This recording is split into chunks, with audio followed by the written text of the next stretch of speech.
Well, I start to talk about a great city that all of our people underestimated or they feel ashamed because the popularity was plummeted, but they judged the city without know the complete history of the viceregal city Lima. The city of Lima can be confusing for first-time visitors. Was this really the capital of the Spanish Empire in the Americas?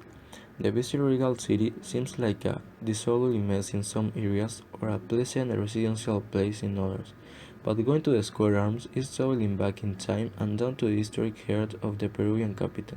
The square was planned with grandeur in the mind of conqueror, with wide avenues on all sides. It is actually so big that the buildings surrounding it look smaller than they actually are. Lima was founded in 1535 by Pizarro Rivera. As in all other colonial cities in the New World, the Spanish planned the city starting with a central square from which a wreath of straight streets fan out in all directions. The square arms in Lima is considerably larger than the Square Mayor of Madrid, and it feels much wider than the rated closest square in the Spanish capital. Obviously, the square arms also has a large number of important buildings surrounding it.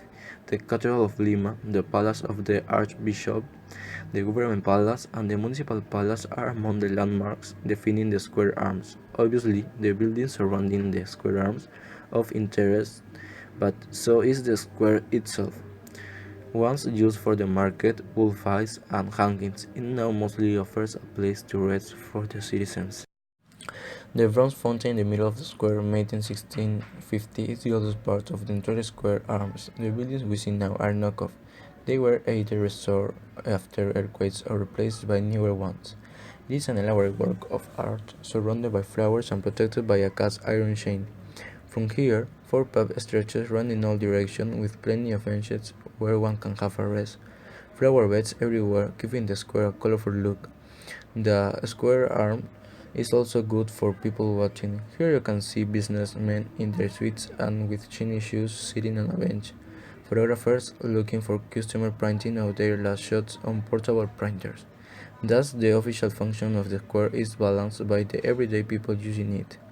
This combination is just another reason for a visit to the square arms worth. So the square arms create the impression of power and our past. Now it returns to being bow because a lot of foreign people travel to Peru and visit it. And the best is the Peruvian start to settle for this intricate place.